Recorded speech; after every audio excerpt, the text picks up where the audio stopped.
How much does slot percentage affect a wide receiver's fantasy upside? We'll talk about that in today's video.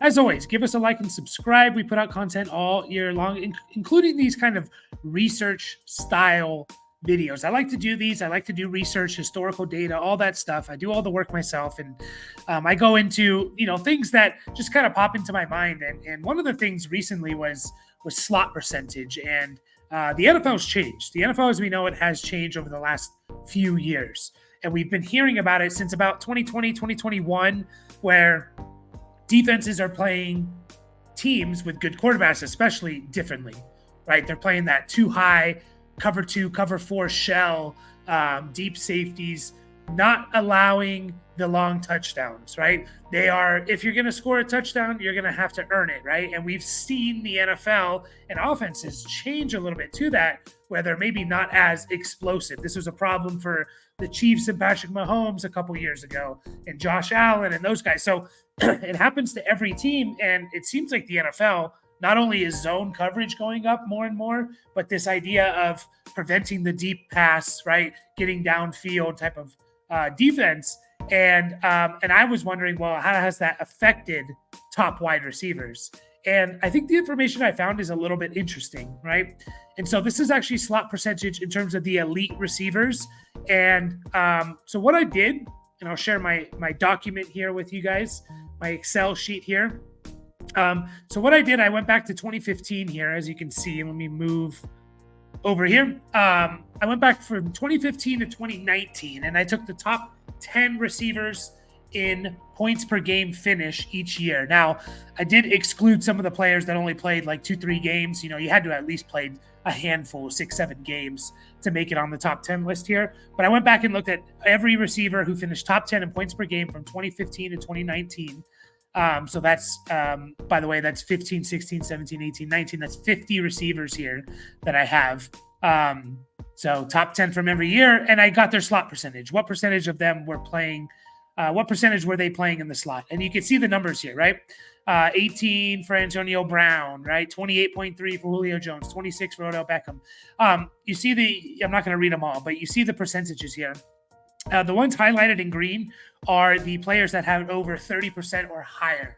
Yeah, over 30% or higher. So, guys like Julian Edelman, Steve Smith Sr., Doug Baldwin was a high slot percentage. You see the names here, right? You see the names here. A lot of the guys that you think of, as playing in the slot, were playing in the slot. And a lot of the guys you think of as kind of outside guys like Devontae Adams, Mike Evans, Julio Jones were, not playing in the slot as much, right? And so what I did is I looked at all these guys.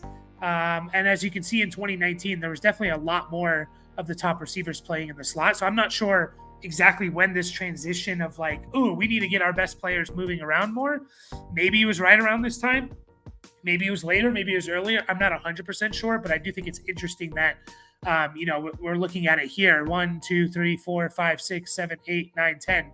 This is all from 2019 right here. And 1, 2, 3, 7 of the 10 top 10 finishers were playing over 30% in the snap. Whereas you look at the other years, you get 2 or 3 each year, essentially, right? So I averaged this out, and what it averaged out to was 32.3%. 32.3% was the slot percentage for the top 10 points per game receivers from 2015 to 2019. 18 of 50 were at 36%. 36% of them had over 30 or more.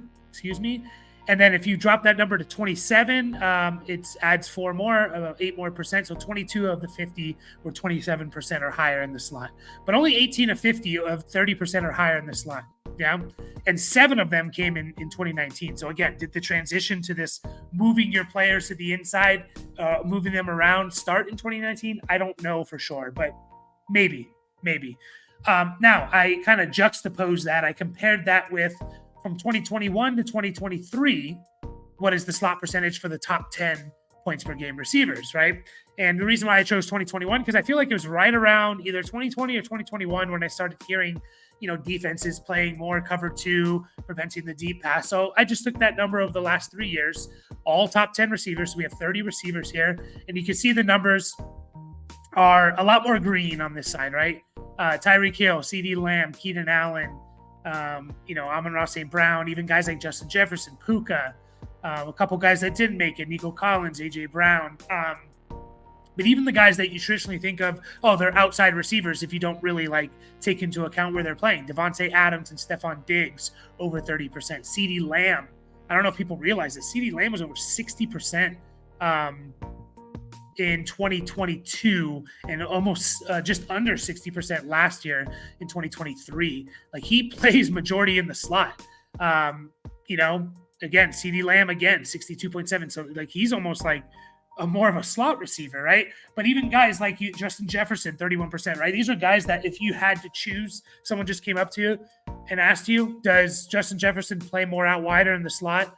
Or, do you think Justin Jefferson plays more or less than 25% of his snaps in the slot? You would probably say less, right? Maybe, I don't know. At least for me, without doing the research, I think I would. So the number here is actually 37.3. 37.3% is the average for these wide receivers, these 30 wide receivers over the last 3 years, which actually isn't a whole lot different from this 32.3, right? Only a 5% difference. I thought it would be a little bit higher.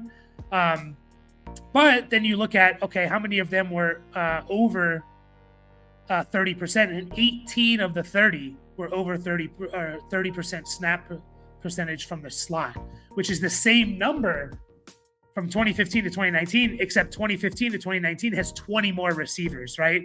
So it's 60% of the receivers, 60% of them that are finishing in the top 10 in points per game are playing 30% or more in the slot. 20, if you drop that number to 27%, only 3% lower, it jumps up 13%. You get 4 more, again, included, and it's from 73%. So almost 3/4 of the players, right? Almost 3/4 of the players that are finishing in the top 10 in points per game in PPR, wide receivers, are playing 27% or higher in the slot, which is a big change from what it was from 2015 to 2019. Now, I went even a little further here, and I looked at just the top 5 guys from the last 3 years. The top 5 guys from the last 3 years. And the number was pretty amazing, actually, because, the top 5 guys is when you draft a receiver in round 1 or 2, you want them to be top 5, right? Those are the true league winning elite difference makers. Of course, wide receiver 10 is good, right? But we want the top 5 guys, as many as we can get. So I looked at the top 5 from each year. Again, that's 15 receivers, top 5 from 2021 to 2023. And what I found was this number was higher. It was over 40% from the slot.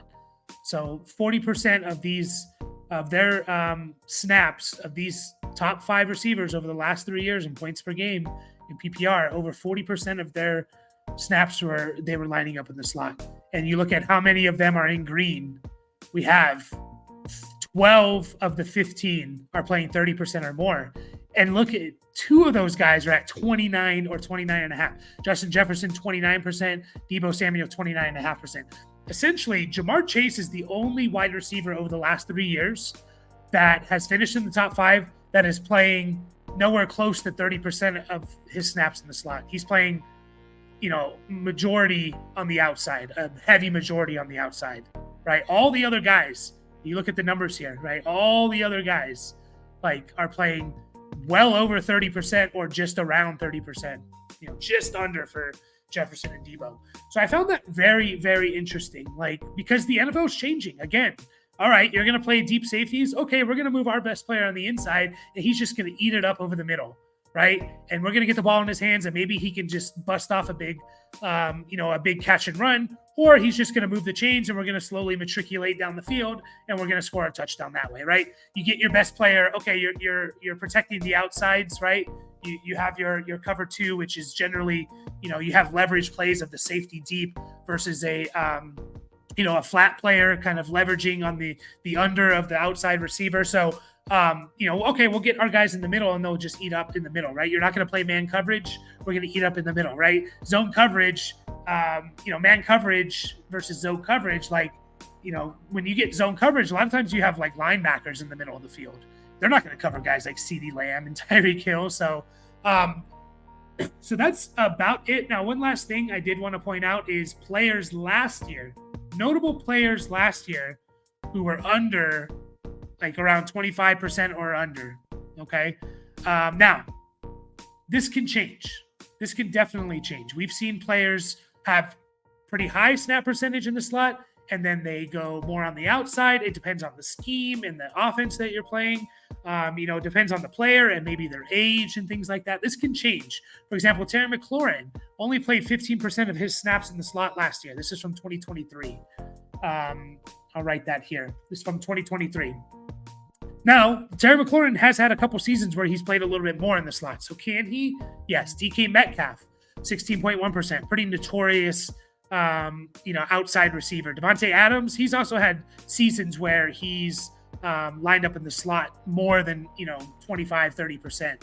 George Pickens has been basically an outside receiver his first 2 years in the NFL. T. Higgins as well, kind of an outside receiver. Calvin Ridley also basically just an outside receiver. Nico Collins, an outside receiver. Now, we've only seen 1 year of Nico Collins, but something to keep a note of is it's the same scheme, right? So I think that's also important. If this player is playing under the same offensive scheme, it's probably not going to change, right? So Nico Collins is probably going to be right around this 20% in the slot. DeAndre Hopkins, DJ Moore, Amari Cooper, Jamar Chase, we talked about him. Jamar Chase, AJ Brown is kind of more of an outside receiver. He's a little bit higher, as you can see. Jalen Waddle, which is a little bit surprising, more of an outside receiver. Michael Pittman, outside. Drake London, 25% in the slot. So I highlighted the guys in green as these are guys, as of right now, I think are going in either round 1 or round 2 of your fantasy drafts, right? Davante Adams is like a mid to late second rounder. Nico Collins is kind of on that fringe 2-3 turn, second, third round. Jamar Chase is a first round pick. AJ Brown, first round pick. And Drake London's like a high second round pick right now. These are the guys that if we're drafting them in the first 2 rounds, we're drafting them hoping they can get to that top 5 receiver.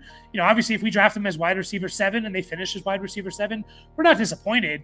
But, we want all these guys to potentially finish as like top 5, top 7 guys, right? And if they don't, it's okay as long as they don't bust. So I do think it's interesting to look at these guys. Now, I'm not saying I don't think it's possible these guys won't, these guys can't do it, right? These guys can't do it because they don't play 30% in the slot. I'm not saying that. I'm just saying it is something to take a note of. This is a pretty drastic number over the last 3 years. Literally 14 of the 15 top 5 finishers over the last 3 years have played basically 30% or more in the slot, which is kind of pointing to you kind of need to play in the slot, or you could be Jamar Chase, right? You kind of need to play in the slot because you just get easier targets and yards, right? So it is something to think about with guys like Davante Adams, Nico Collins, Jamar Chase, AJ Brown. I think those guys could do it. Jamar Chase, we've seen it. AJ Brown, he was on pace to do it last year and then kind of had a down year, but he still finishes like wide receiver 7. Drake London's going to be interesting. New coaching scheme here. Are they going to move him around more? Kind of like they come from the Rams, the McVay coaching tree. Are they going to move him around a little bit more? So something to note there. Take it for what you will. Maybe use it as a tiebreaker if you're deciding between a couple players or something, and you're saying, well, I know this guy's going to actually play more in the slot, so I'm going to take him. It'll be interesting to kind of follow this and see how this translates year to year. Hope you guys enjoyed the video. That's all I have for you today, kind of a shorter video. Hopefully you found this helpful. If you did, like and subscribe. Catch you guys all in the next video.